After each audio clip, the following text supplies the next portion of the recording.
Good morning, everyone. I think we'll get started. Only a couple minutes behind. It's not too bad. So my name is Beth House, and I am your MC for today. And I'd like to thank you all very much for coming out to join us this morning for the Alzheimer's Society's 14th Annual Early Stage Forum. Thank you for sharing your Saturday morning with us on a gloomy Saturday. And whether you've ventured out on this gloomy Saturday or you're joining us from the comfort of your own home, we thank you. We're glad you could join us. As we begin our time here today, we want to acknowledge that we are in Mi'kma'ki, the ancestral and unceded territory of the Mi'kmaq Nation. We are all treaty people. If you're joining us from elsewhere, we encourage you to learn more about the land that you're on. The Alzheimer's Society of Nova Scotia takes great responsibility for our role in reconciliation, and we are working to implement the calls to action made by the Truth and Reconciliation Commission of Canada.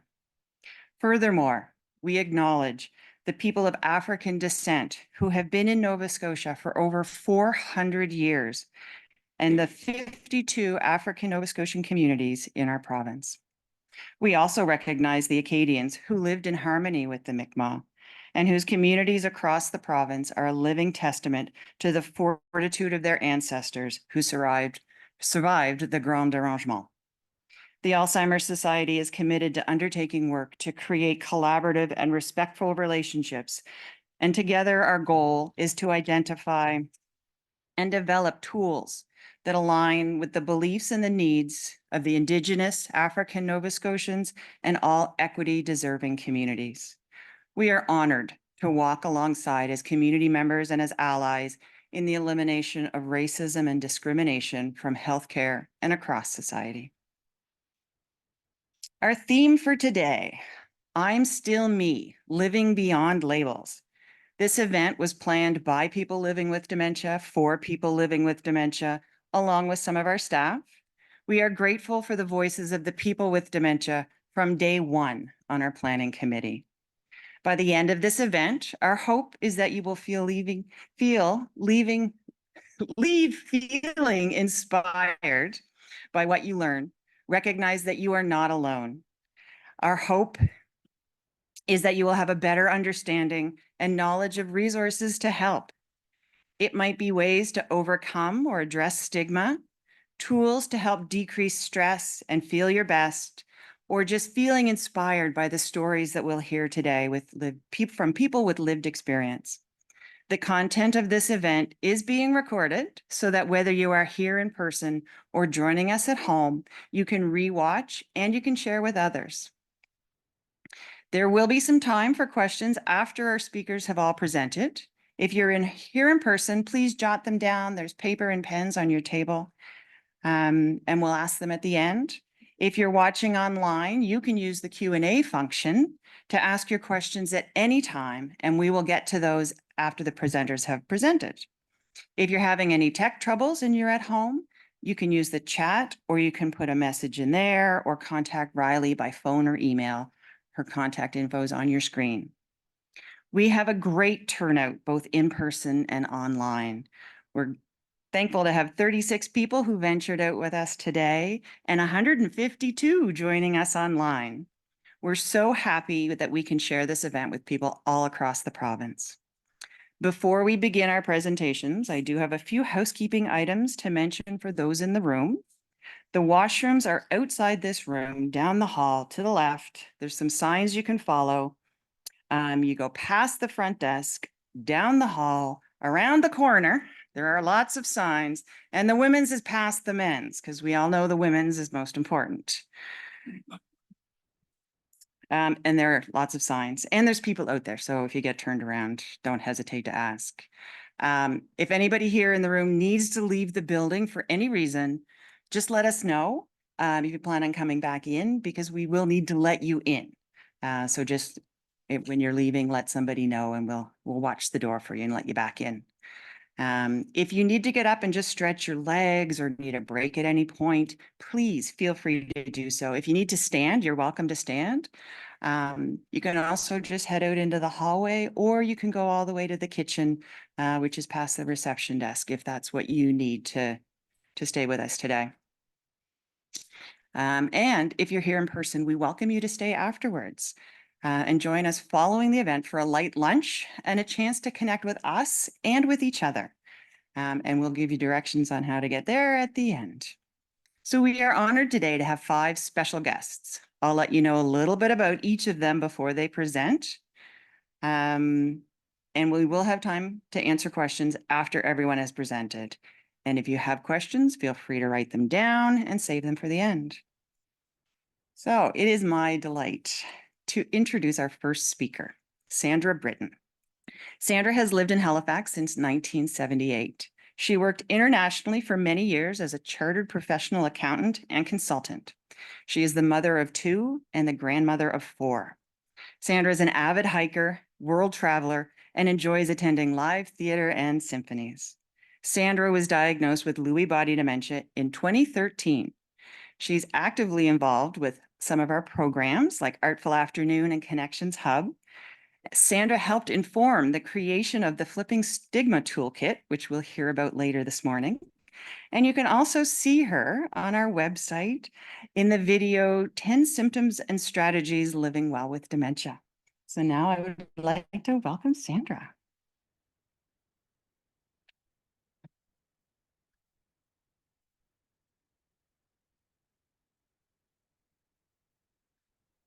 Hi, everyone. How are you doing today on this non-snowy day? My name is Sandra. My talk to you today is about how I was affected and how I am being affected by stigma. I also want to share the good things being affected. I also want to share the good things that have happened to me, not just the doom and gloom that we all hear about when you get diagnosed. After 3 years of being tested at the memory clinic, I was diagnosed with young onset Lewy body disease with Parkinson's in 2013.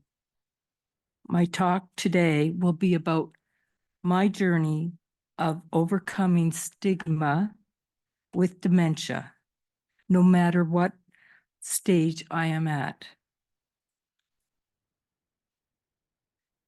Feelings when I was first being tested. It took me almost 3 years to get officially diagnosed. I was 51 when I first started going to the memory clinic. The system then was not really set up for younger men and women with dementia. I kept passing the 5-hour test, even though I was losing my concentration in real life, my ability to remember how to get to my clients' offices, my ability to remember new tax laws. Very important when you're an accountant. That people can tell there's something wrong when you don't. One day you know it and the next day you don't. I used to have a great memory, great recall, and now I was losing my ability to work. I was lucky. My doctor kept resending me over and over again to the memory clinic for those 3 years. Being a younger person with dementia had its own issues. The financial effects of not being able to practice my international accounting practice was devastating to me. The provincial support systems were based on age, not based on having the disease. And because I was younger, I didn't qualify financially for anything. Part of the problem with getting a diagnosis was my fault. I was not telling the doctors everything. On top of experiencing memory loss, I was also having hallucinations, and I hadn't told anyone. I was sure they would lock me up in a straight jacket and throw away the key. This was an important issue in my diagnosis of Lewy body dementia. So first, I had to overcome my own personal belief in of what I thought stigma was. That was very hard for me. When I was 15 in Sydney, about 1973, I had done volunteer work at the psychiatric hospital. There were so many patients there with different mental and brain health problems, including those with early onset dementia to the end stages of dementia. So I volunteered there for about a year, and they didn't get out much. They hardly had visitors. It was in a locked room. Sometimes I saw them in straitjackets. Sometimes I saw them crying, and they all thought I was a daughter or son, and I just would answer to any name they called me. But so when I got diagnosed, that's what I thought was going to happen to me. And I just couldn't overcome that belief.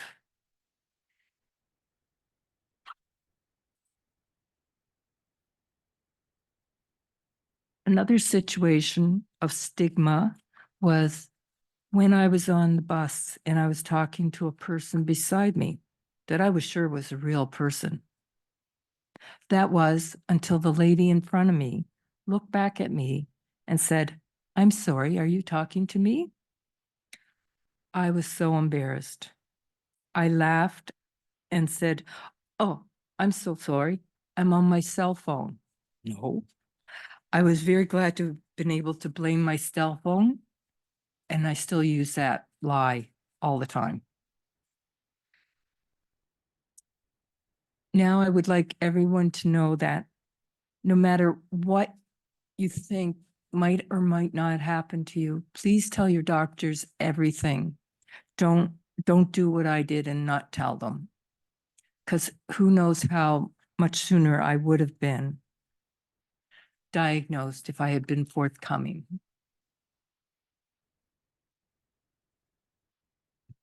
My personal stigmatized feelings on first being diagnosed with dementia. Deep down, I knew it was going to be dementia, but I was hoping it was going to be something else. When they actually said the words, I still went into shock. I laughed at the doctors. Because I believed, yeah, dementia, that's when you get old and you sit in a rocking chair and they would lock the door on you and leave the key, leave you, and you don't leave ever. I was practically a hermit that first year. I found myself pulling away from certain parts of my life more and more. I was not interested in engaging with people or activities that I once loved. I went downhill because of my own personal stigma beliefs and withdrew. That was a very hard year for me, learning to accept that I had dementia. It wasn't just something else. I had actually hoped it would just be a brain tumor they could take out and I'd be just like before. My daughter, when she saw me going through this phase of my life, helped me by connecting the both of us with supporting people from Alzheimer's at the Halifax office. They helped me to, the Alzheimer's Society helped me to get over my feeling, to get over my feelings of hopelessness, and for me to, and taught me how to overcome my personal stigma beliefs. Shaping the journey program put on by the Alzheimer's Society helped bring me out of my hermit crab year. This was a very important first step in educating myself on what was happening to me, as it is for all of us being diagnosed. It helps you learn where your dementia is in your brain and what it means to you. Missing and longing for the good old days. Getting dementia is kind of like going through grief. You go through all those same steps. So you long for the old days. You want what's going on. There are many things that I miss and long for that I can no longer do. If I can't do an activity for safety reasons, I tell myself and others over and over, as much as I need to, I don't do this anymore. Like driving. But each one of us has our own story about our dementia journey.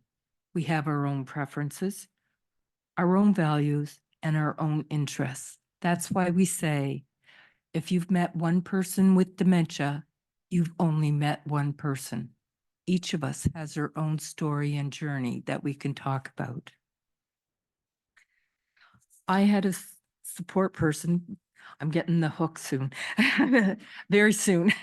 I had a support person coming in from continuing care and help with household tasks like cooking. I had burned all my pots and pans several times over. To me, it felt like it was an invasion of privacy. Now, because of those incidences, I live in an assisted living space and I couldn't go to the main dining room for meals. I've become used to not having to cook or anything like that. Only took me a long time to get over that, but now I'm very happy about it. The internet has become a great memory assistant to me. Knitting, crocheting, crafts, braiding of my granddaughter's hair. I keep the Alzheimer's card in my waist pouch at all time. This is it. It has information that I use when I'm in a situation where I'm fumbling for words and I don't know what I'm saying. So when I'm having a bad day, getting somewhere or saying things properly, I pass it to the person who I'm talking to. And they read it. And I think about what I'm trying to say. And if I see that they've read it and I'm still not sure, I turn it over so they read the second side. And usually by the time I carefully, slowly take it back, if I haven't thought of it, I pass it and I may be able to answer or request what it was I was looking for. Get familiar with this. It is a great send and it's very private. You're not having to be in a lineup and explain it out loud where everybody can hear you. It's a private way. Usually they just nod their head and just wait for you. Living well and enjoying life. I try to make time for the things that I really like to do.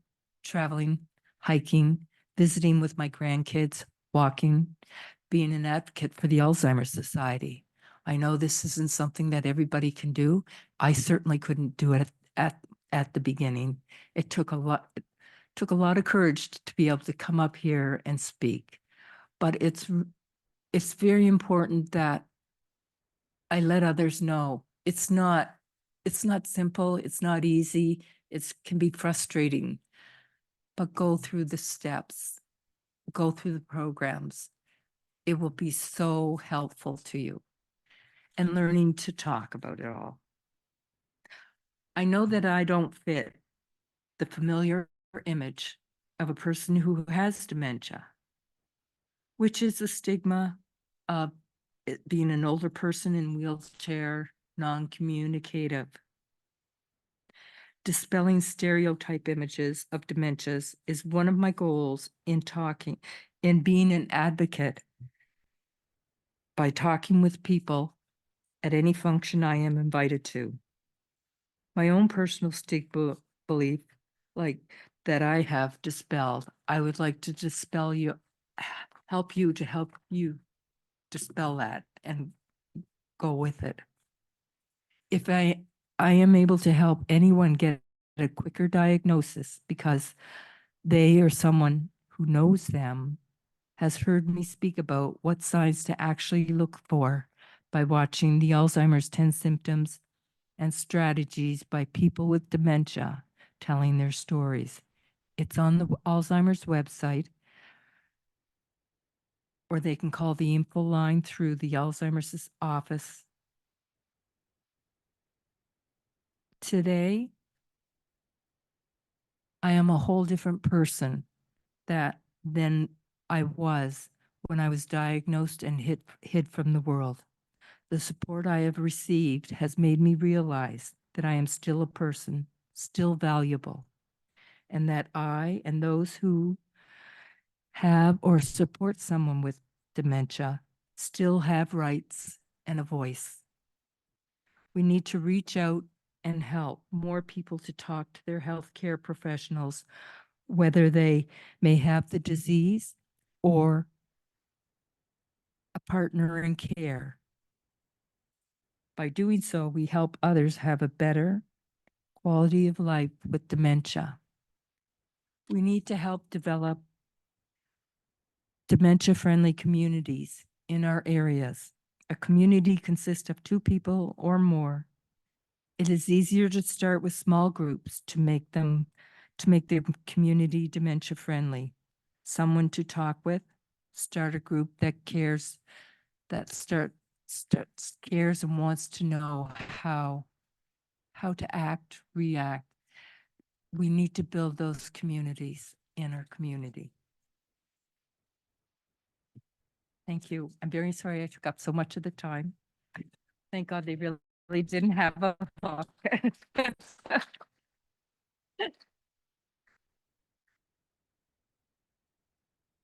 Thank you, Sandra. Just hearing you speak is so inspiring. You're so brave to be able to do this. And like she said, not everybody has the ability to get up in front of a bunch of people that they don't know and share very personal stories. But if there is anybody who thinks that they might want to get in touch with us, we are happy to support you to do that, just like we have with Sandra. Amazing. You are an inspiration to many, to all of us. And it is now my pleasure to introduce our next speaker, Dr. Elaine Moody. Dr. Moody is an assistant professor. Oh, thank you. Sorry. At the School of Nursing at Dalhousie University. She's an affiliate scientist with Nova Scotia Health and an associate scientist with the Maritime Strategy for Patient-Oriented Research Support Unit. Her focus is on better understanding the context of health and healthcare for older adults, particularly those with complex health and social care needs, such as those with frailty and dementia. She is an active program of research related to supporting nursing care of older adults, including in acute care, primary care, and community settings. And she's been a registered nurse for 20 years and has a clinical background in acute care, community care, and long-term residential care.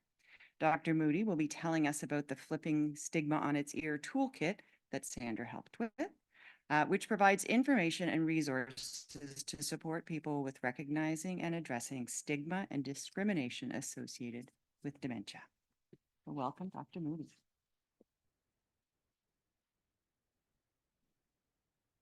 Thanks so much. I realize after hearing that introduction, it's a whole lot of words and maybe doesn't mean so much. So I'm Elaine Moody. I'm a nurse, a registered nurse, and I work at the School of Nursing at Dalhousie. I teach nurses in training, and I also teach in the nurse practitioner program.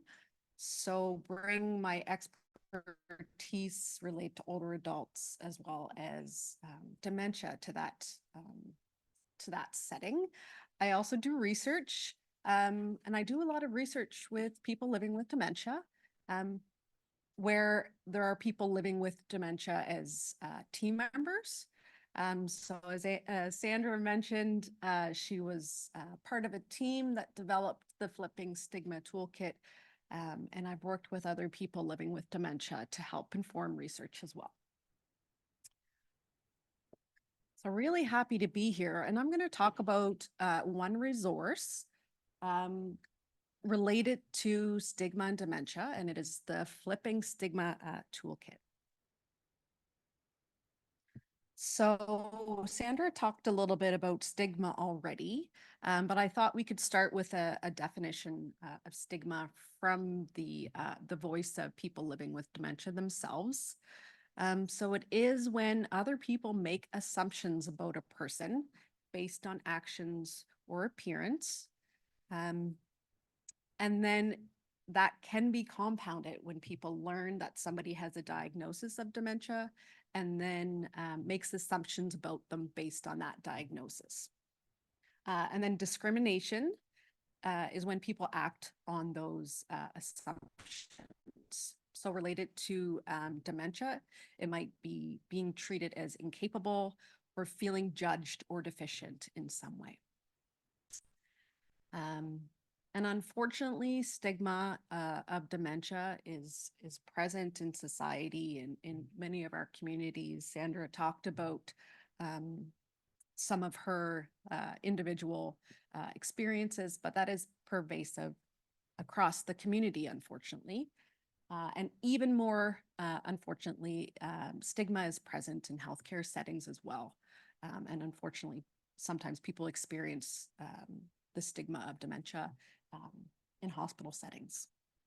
So we're doing lots of work to address that and trying to decrease the stigma.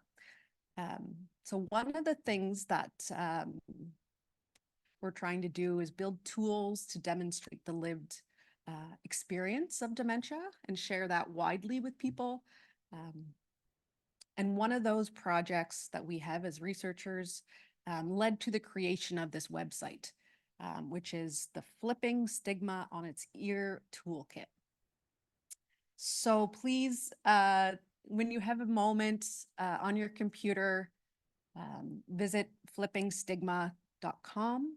You can probably type it into Google and it'll come up, hopefully one of the first hits, and you can explore the website. And I'll go through a little bit about how it was developed, what it is, and how it might be useful for all of you here. It should be Flipping Stigma, all one word, .com.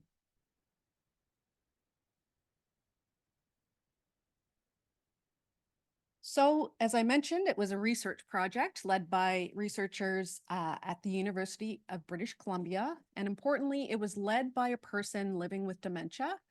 His name is Jim Mann. And we'll hear from him a bit later as well. The project was focused on promoting the inclusion of people with dementia in communities, as well as addressing stigma. When people got together, people who were living with dementia got together, they said that the #1 priority for them was to address stigma. So the project ended up focusing mostly on addressing stigma. So I love this image. This is from the website, and it's of the action group. So these are all people that are living with dementia who came together to talk about the priorities for addressing stigma. You can learn more about them on the website. The project started before COVID. People were meeting in person, and then it moved online. And this action group ended up being a bit of a support for each other as well, especially through COVID and all the changes that came with that. They also talked about the importance of advocacy. They were in a situation where they were able to advocate for people with dementia, and they thought it would be important to give other people resources to advocate for people with dementia as well. So these are the objectives of the toolkit. I know it's a lot of words, but essentially there's 3 focuses. So help people living with dementia to recognize when they might experience stigma, help people to build confidence and skills in changing how people view dementia in the community. And then to develop ways of responding to stigma and discrimination as well. So when you get a chance to look at the website, there's kind of three main areas. One is about recognizing stigma and discrimination. There's a lot of videos of people explaining their experiences, describing when they experience stigma in real terms. So I encourage you to look at those and flip through them. You might see something that resonates with you. And then responding. People talk about how they responded to stigma, how they felt, how they reflected after the situation to think about really what was happening and what they could do about it going forward. The third piece is education and advocacy. And this I found really valuable. All kinds of tools to help advocate for people living with dementia. One of the things that I find really interesting is there's a tool that you can take to your family doctor about dementia stigma to kind of give them some more information about what it's like living with dementia and how not to fall into assumptions about the condition. And there's other resources that might be useful as well. So lastly, this is Jim, and I contacted him just to let him know that I was going to be talking about the tool and asked him if he wanted to pass anything on. And he said the whole project was a great opportunity to come together and support other people living with dementia and to really recognize the resilience of the people that he was working with and to provide hope for others. So there is a resource that's being shared globally and hopefully is starting to shift that the stigma of dementia. So any questions or thoughts, or are we going to wait for? Okay, wait. Okay, thanks very much.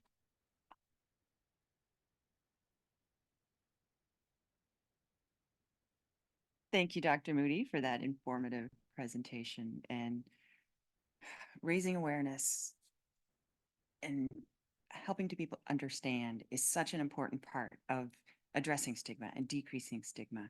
And so just by being here today, you are all taking part in raising awareness and helping to decrease stigma. Now we will be hearing from Brian and Shelley Wallace. Brian and his wife Shelley are the parents of 2 children, and they live in the beautiful Annapolis Valley. Brian is a former Baptist minister who at the age of 55 was diagnosed with posterior cortical atrophy, a rarer form of Alzheimer's. He enjoys being active, and he can often be found running and cycling, and in the winter curling. His days begin with a walk with his wife Shelley and their golden retriever Lucy. Brian and Shelley sat down with Melissa Ray recently to talk about their experience with stigma. Oh, good morning, Brian and Shelley. Thank you for joining me this morning. Good morning. Very glad to be here and take part.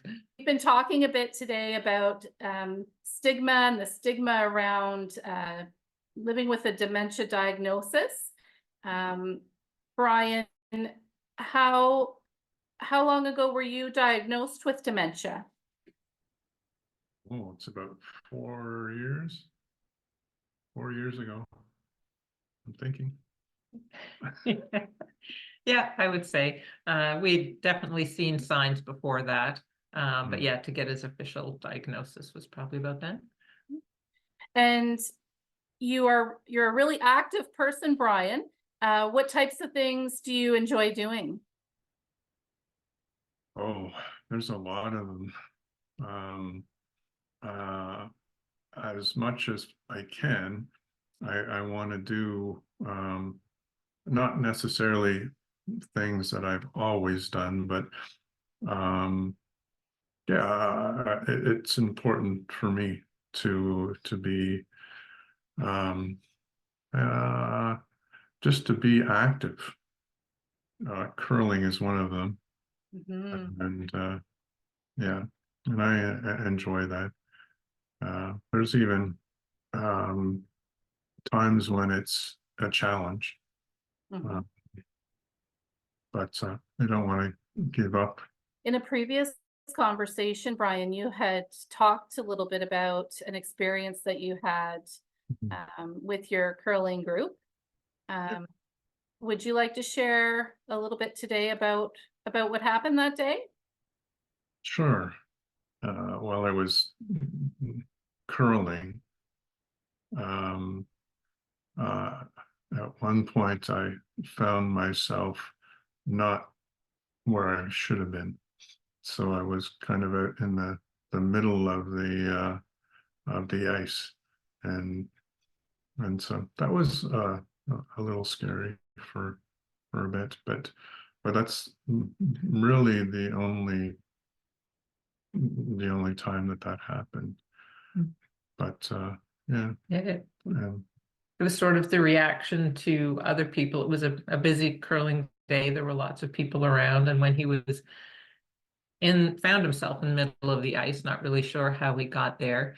And of course, people were telling him to move and, get off the ice or get over to the side. And because he was sort of confused anyway, those instructions didn't help and didn't, he wasn't able to process what to do. I think someone eventually just came and took him to where he was supposed to be. And it sort of mhm, that experience, just sort of left him feeling, do I stop curling? Do I continue curling? If I continue, how do I move forward? And mhm. he came to the decision that perhaps it was time to share with the other curlers about his diagnosis, to explain, part of what happened and why he responded the way he did. Right.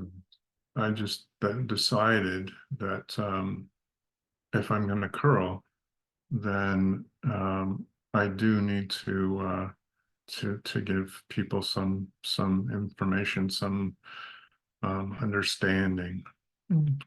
because without it, things go downhill pretty quickly, or Yeah. can. Mhm. And so when you decided to share your diagnosis with the curling group, what thoughts did you have? Did you have some fear about sharing that information with others? Yeah, there was, I wasn't sure how they would Respond. respond. Yeah. Yeah, there was definitely anxiety that morning that he was going to curling, and knew that he wanted to talk to them before they started. As I gathered together some information um, for um, for the people that I was going to talk to, Yeah. and they were the main people. Yeah, and so I think that was a really important part of if I was going to curl, then they needed to know. And then there was the opportunity, if they wanted um to Ask questions. yeah, that kind of stuff, but I did give them kind of a package. Yeah, he had some papers even that, on his specific diagnosis, under the Alzheimer's umbrella, just, yeah, to help them understand if they wanted to read on it. Yeah. Did people have questions for you afterwards, or did you get any feedback the next time that you saw people? Actually, no. I think more just reactions. I think there were some people that initially, all of a sudden, it just made them uncomfortable. I think Alzheimer's is a scary word. So just, it did for a few weeks, you know, until Yeah. they saw Brian again instead of seeing the Alzheimer's, if that makes sense. Were a little uncomfortable. Then there were people with the other extreme, who all of a sudden saw him as fragile. And he needs to be protected and looked after, and you know, we were sort of hoping, and eventually I think for most people there was that middle ground, but that was sort of probably initial reactions. And you told me about a really positive that came from sharing with the organizer. Mhm. I Oh, yes, they started a second group. The afternoon group that he had been going was very crowded, a lot of people, and they started a morning group, which was much smaller, and Mhm. yeah, invited Brian to be part of that, and it was much better overall, all the way around.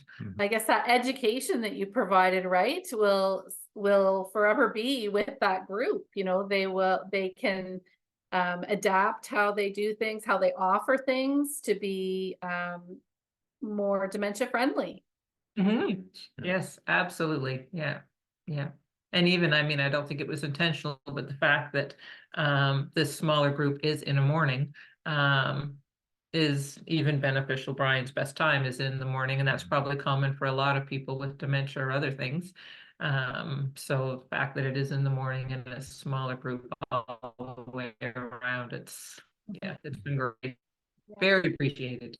The fear that you experienced in sharing your diagnosis and what people's reactions might be, you know, looking back, how do you feel about that?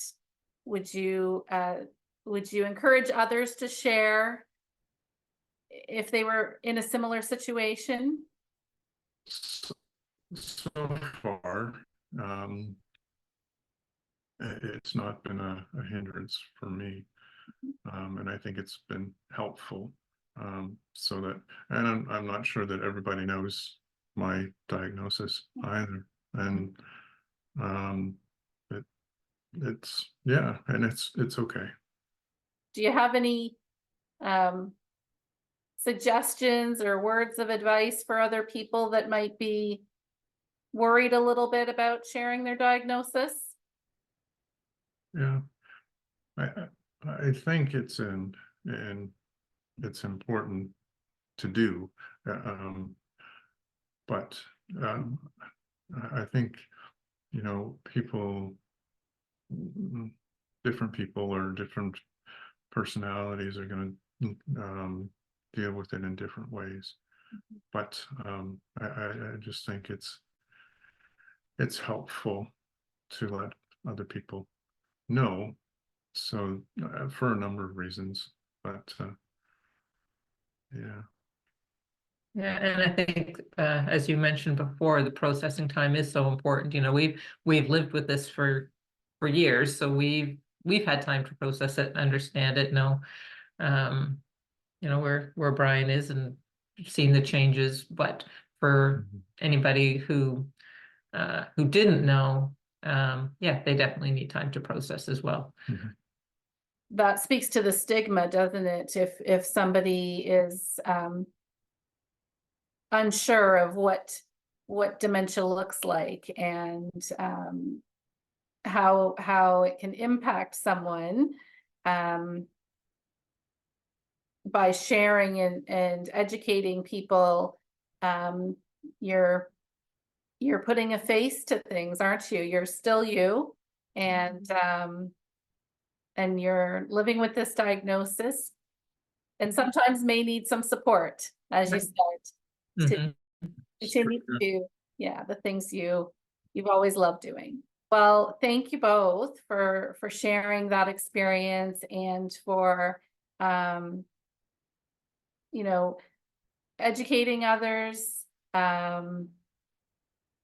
I think sometimes people might feel discouraged to share their diagnosis for fear of the reactions and just the response that they might might receive. So by sharing your story, I think that you've helped others.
Details. For those of you online, you can use the question and answer feature if you haven't already, and your question will be brought forward. We may not have time to get to all of the questions, but don't hesitate to reach out to us at the helpline. That number will pop up shortly. In the coming days, if you think of something later, don't hesitate to reach out.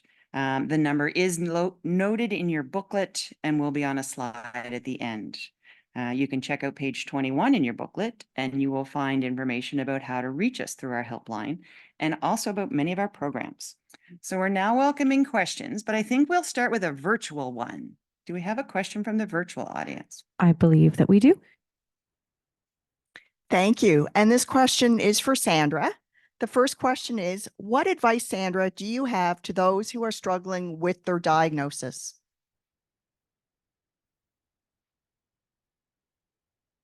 My advice would be to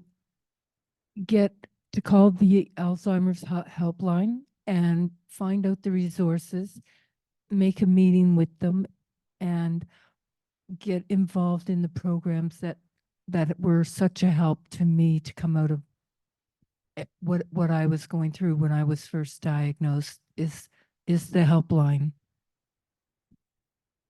Thank you so much for that advice, Sandra. Do we have any questions from our in-person audience? Anyone? Fantastic.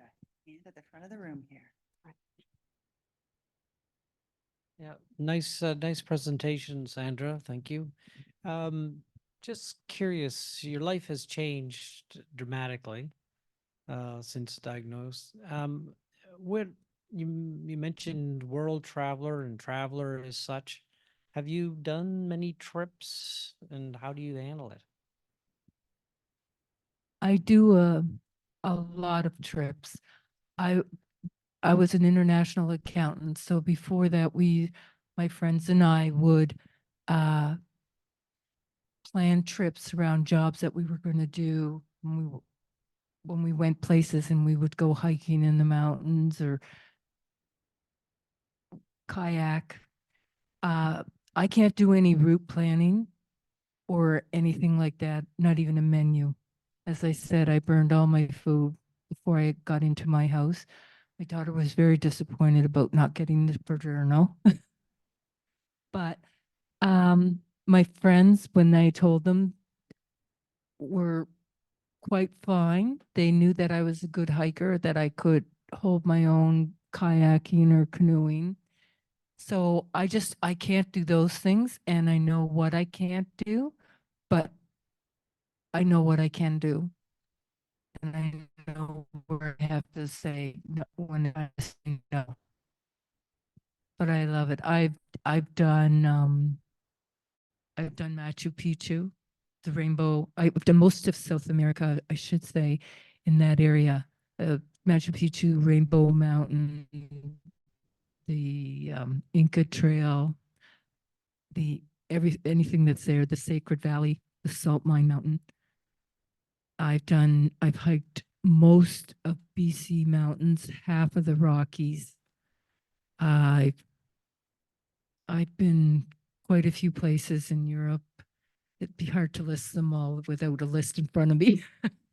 And you were But- just recently in BC. Yes, I was snowshoeing in BC 2.5, 3 weeks ago. We were out by Diamond Head. We went in and there was no snow here. We got there and there was, well, I was standing on 12 feet of snow.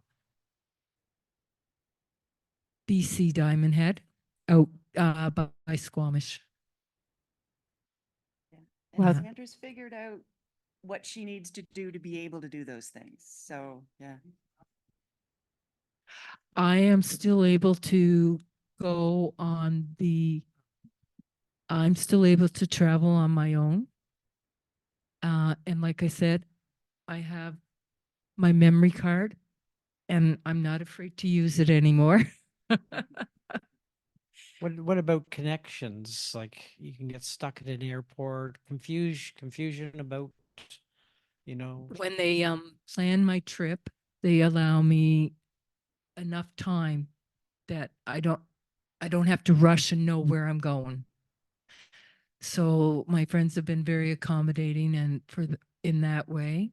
So, and if I do have a problem, I will go up to the desk where the gate and say, okay, I'm a little confused on this.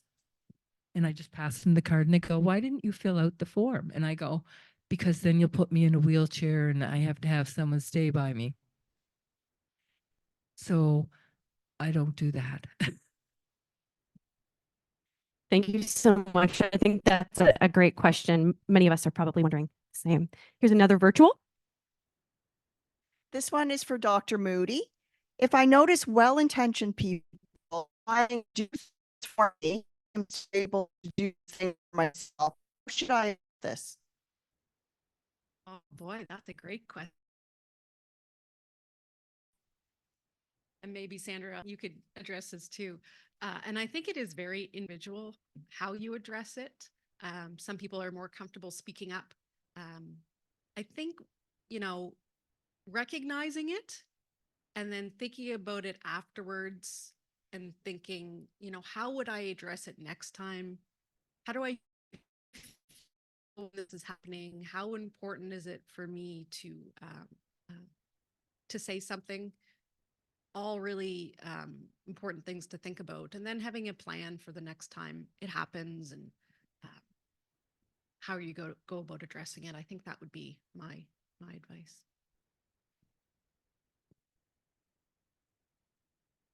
At the very beginning, I was afraid to say anything because I didn't want to make the stigma become more real or something like that.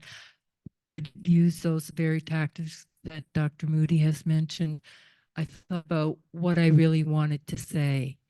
When my daughter was going with me to all my appointments, I went to a neurologist who wouldn't speak to me. He only spoke to my daughter because I guess I was just too far gone. And my daughter told him, you can ask my mother. She's standing here and she can speak for herself. And if she has a problem, she will tell me and I will answer for her at that time.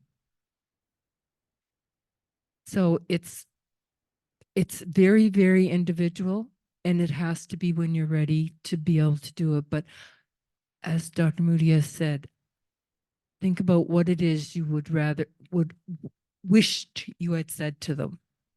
Like, somebody opens the door for me, I'm not going to say no. So, and for some people, you know, if they're more comfortable if someone else is answering, but there will come a time when you will get frustrated with that. Whether, you know, I live in assisted living, so they don't do my food, but they'll cut up the meat for the other residents that live in there with them. And I found out which ones liked it and didn't like it and went and told them. So it's just a matter of preference and how comfortable you are. Thank you so much for that reminder. Do we have any other questions from our in-person audience? None for the moment. Okay, I think we do have one virtually. This one is for Brian. What advice do you have for someone who wants to try something new to stay active?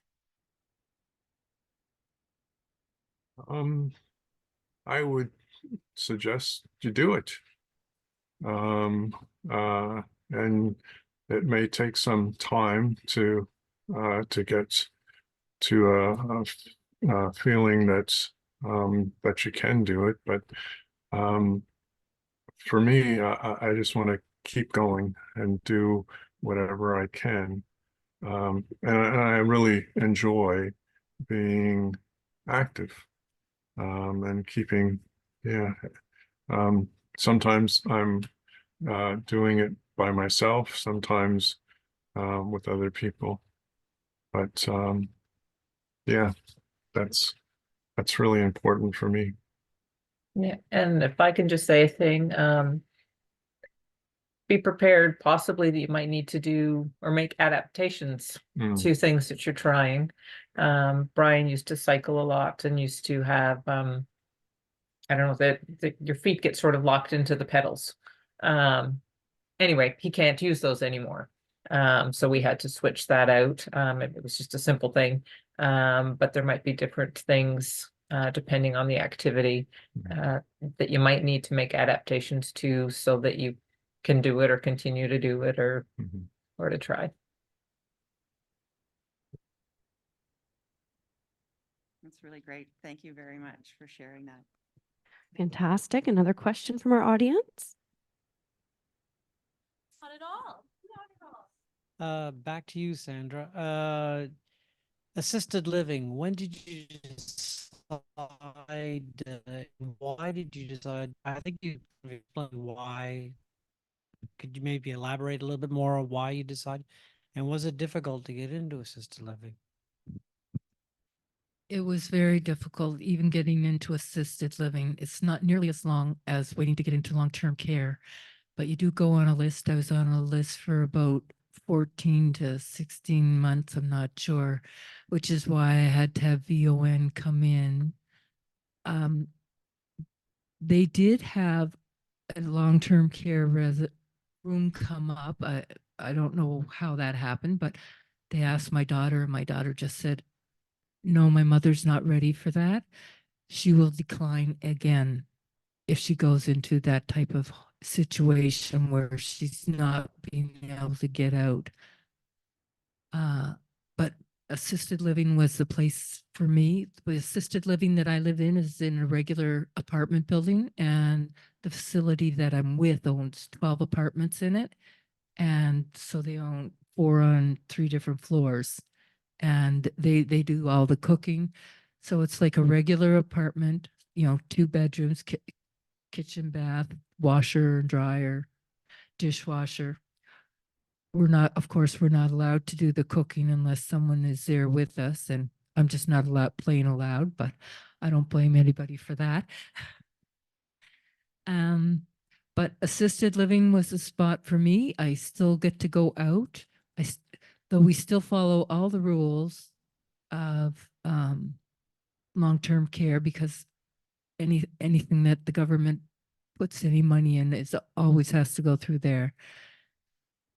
The hardest part was, even though I was living in regular apartment during COVID, we felt the same rules that long-term care did. And that was kind of hard. I'm used to walking every day, or at least 5 days a week, 5K, and not going out during those 2 years. Well, it did show a decline in my scores and for my dementia scores. Thank you so much for that insight, Sandra. Do we have time for any more questions? Or nope, no more questions online. Anyone in person who had a question they would love to have answered today? Fantastic. All right, we're right on schedule. Thank you all for those questions. They're very great. And thank you for your answers. Very insightful and thoughtful. So now I get to welcome Kathy Grad, who will be leading us through a guided meditation. Kathy has worked as a fitness professional for over 25 years, working as a yoga instructor and personal trainer. Kathy currently enjoys working mostly with seniors, both privately and along with Northwood and Shabukto Links. Kathy also teaches yoga and Pilates to all ages with Breathing Space Yoga Studio in Tantalent. Kathy has wonderful skills and knowledge in mindfulness and meditations. Come on up, Kathy.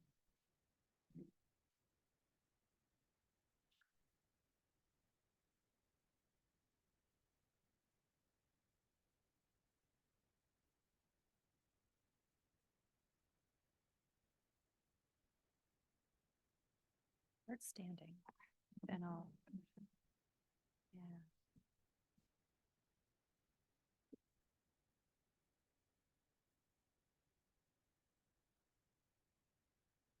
Good morning, everyone, or almost afternoon, I guess.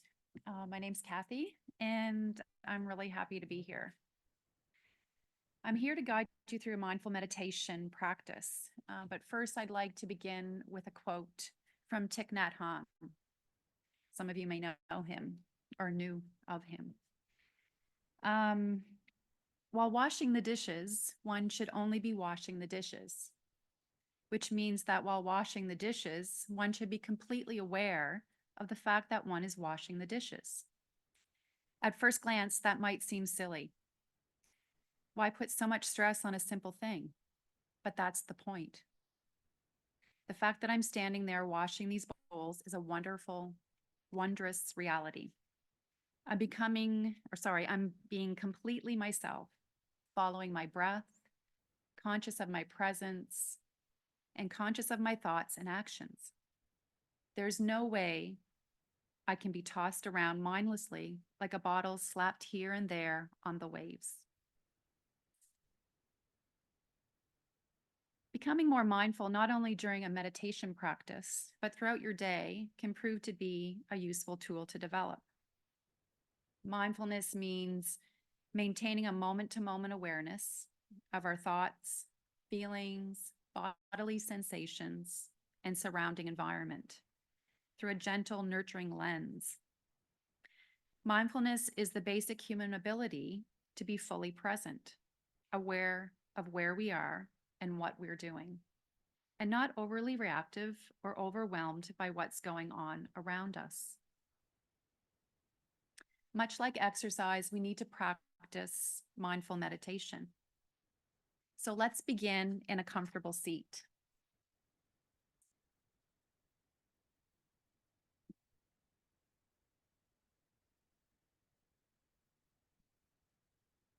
And at the end of the meditation, I'll ring a bell. So just be mindful of that noise that you might hear, a little sound of a bell. So sitting comfortable, you might even adjust your chair a little. Noticing your feet on the floor. So begin to sit a little taller, perhaps. Notice the feeling of the legs on the chair and any parts of your body touching the chair. Bring your shoulders over the hips, aligning your spine. Reach the crown of your head to the sky. You might bring your hands to your legs, palms resting down.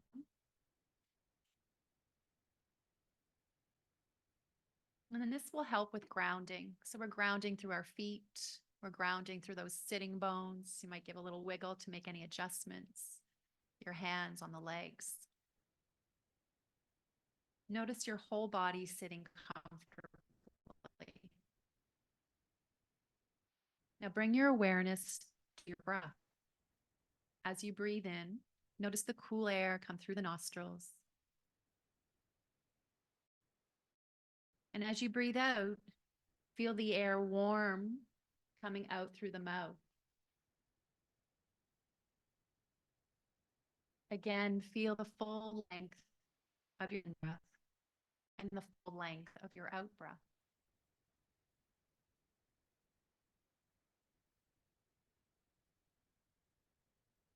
Continue to follow your breath, sitting, feet grounded, sitting bones on the chair, your buttocks, hands resting on the legs.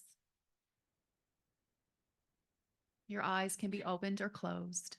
And if they're open, just pick a focal point ahead of you, softly gazing. Take your time paying attention to any sensations in the body. And as you breathe in and breathe out, find that place in your body you feel most sensation, or where you feel it most clearly. You may feel most sensation in the nose or the nostrils, or perhaps the rise and fall of your chest, or the expansion and softening of the belly. There is no right place to feel the breath. Let your attention settle on that place and watch your breath move in and out with a relaxed curiosity.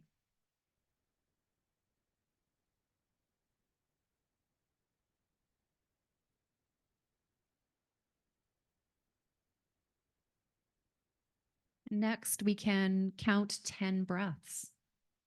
So don't try to control your breathing. Just count 10 inhalations and 10 exhalations.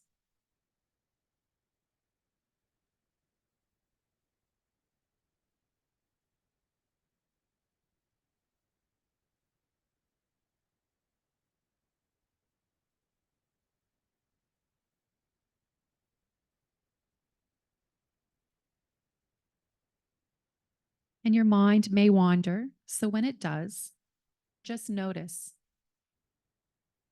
And without judging, gently guide yourself back to the breath. Each in-breath, each out-breath.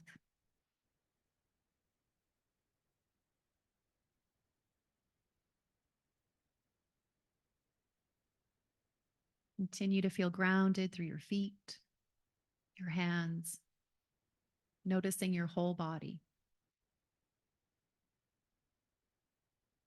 Again, if the mind wanders, guide yourself back to the breath again and again. This is the practice. Mindfully creating awareness of your breath. Noticing when the mind wanders and returning to the breath.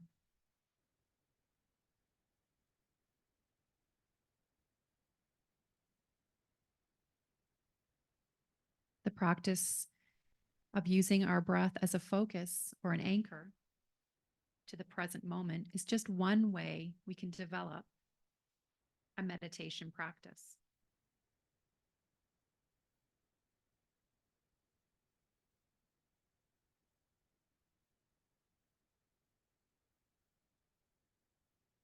And as you continue to count your breath, you might notice space at the end of the in-breath before the out-breath. And then again at the end of the out-breath before the in-breath.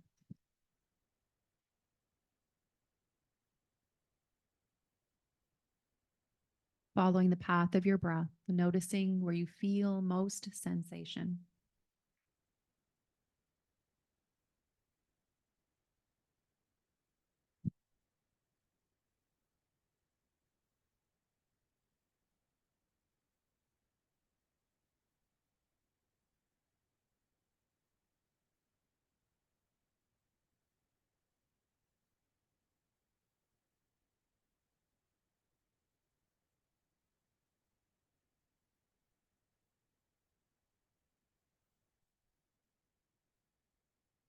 As you are ready, begin to open your eyes, creating awareness around you, maybe wiggling toes or fingers. And I invite you to take a stretch or just move, whatever feels comfortable. So this is something we can do at any time to create awareness of the body and our breath.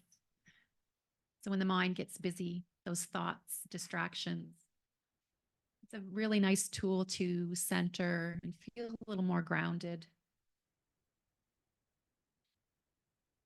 Just notice how you feel now today after that short practice. Perhaps that was your first meditation, or maybe some of you are avid meditators. Perhaps you'll set aside time each and every day to meditate, cultivating mindfulness, breath awareness, and a deeper relaxation. There's plenty of tools online and apps for your phone and, places like Breathing Space to practice, or you can certainly reach out to me. I want to thank you for your time and your energy, that short practice. Perhaps we'll bring our hands together in Anjali Mudra. We can bow and say namaste. Namaste. Thank you, everyone.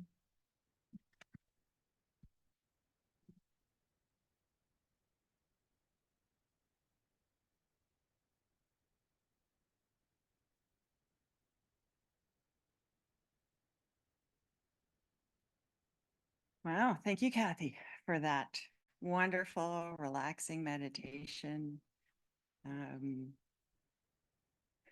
It's going to take me a minute here to come back. So we've almost come to the end of our time here today, and I want to give a sincere thank you to all of the presenters. Kathy, for that lovely meditation, Shelley and Brian for joining us from the beautiful Annapolis Valley, where maybe it is sunny, who knows? And Sandra and Dr. Moody for venturing out today. I want to take this opportunity to mention a little bit more about adaptation. They all spoke a little bit about what they needed. And Sandra said, if you know one person with dementia, you know one person. So what you need might be different from someone else. So figuring out what that is, asking for what you need. Person who, if you forget a word, you're home with your care partner, you may want the time and the space to find that word yourself. Or you could be very independent and strong-minded and you want them to just fill in the words so the conversation can carry on. It can also be situational. Maybe when you're out in public, please fill in the word for me so that I don't hold things up. But when we're at home, give me the time and the space. Maybe in the mornings you're great, and that's when you want the time and the space. Maybe in the evenings, when your brain's a little more tired, you want more support. So figuring out what you need, when you need it, that's what you will need to do to live well. And if you need some ideas for how you can adapt an activity, give us a call. There's lots of us wonderful people on the other end of the helpline who will talk you through and give you some ideas of how you can still enjoy bingo or biking or whatever it is, or trying something new. So I got off on a little tangent there, sorry. So you all have given us lots to think about, and you've been an invaluable part of the success of this event. We do have a token of appreciation for each of you. If you're here in the room, it'll be delivered shortly. For Shelley and Brian, it is being delivered to you too. I don't know when it's going to get there, but it is being delivered. If you go to page 19 of your booklet, you will find some blank spaces. And I encourage you to reflect on one thing that you learned today, something that stood out for you, something new you'd like to try, and write it down if you like. For our virtual folks, we have a poll for you to help us evaluate and plan for future events. So please take a few moments to respond to the poll that will pop up on your screen. For those of you here in the room, we will be handing out some green evaluation forms, and you can take a moment to fill those out and just leave them on your table or leave them on the registration desk table at the front. And just so that you know, the Alzheimer's Society will be sending you a link of a recording to this event. You can watch it again, and please feel free to share it with anyone who you think might be able to benefit from the information. If this is your first event with us, know we have many throughout the year. Our next one is our IG Wealth Management Walk for Alzheimer's at the end of May. It's a great way to get out in communities across Nova Scotia to show support for people living with dementia and their partners in care. While it is a fundraising event, it is also a way to increase awareness, which helps to decrease stigma. If you wish, you can register as an individual or a team and join in on the walk and the fundraising activities. You are also welcome to join us as a spectator or a volunteer, where you can learn more about what we do at the Alzheimer's Society and cheer on the walkers. Either way, we would love to see you there. You can check out the website, which is in your books and on the screen right now, about a walk. We have them all over the province. We hope to see you there. In your booklet, you'll find other ways to get involved with the Alzheimer's Society, and we encourage you to do so. One I would like to highlight here is our new advisory committees of people with lived experience.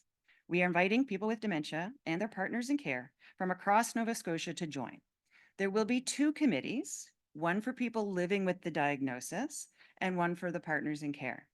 These new committees will ensure that your voices are included in all aspects of our organization, from strategic planning to program planning. The committees will meet virtually 4 times a year. As well, there are a few other ways to get involved as a volunteer and to share your voice. Our new advocacy manager, Roseanne Burke, is she in the room? Oh, at the back there in the red. She will be happy to answer any questions. If you don't want to ask them today, you can call. And our contact information is on the screen and it's in your books. And you can also just give us a call at the helpline and we will be happy to connect you. And so this is the helpline number. Thank you to all the Alzheimer's Society staff who provided support here today and behind the scenes. Our events, which we are wonderful at making look seamless, are a lot of work. It is work we love to do, but there's a lot involved. And we so love seeing everybody in person and knowing that we can connect all across Nova Scotia. We've had international participants in some of our events, and knowing that it is there for when you are ready, if you're not ready today or not available today. Thank you to the amazing volunteers who are on our early stage forum committee. You're amazing.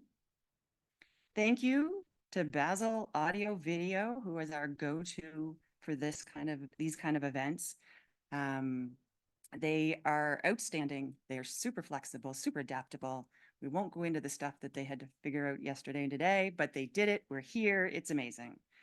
We're so glad to partner with them to bring this event to live streaming. And we want to thank the Red Cross for hosting us at this beautiful and accessible venue. So from myself and behalf of all the staff and the board of the Alzheimer's Society of Nova Scotia, thank you for joining us. This has been a wonderful show of community support.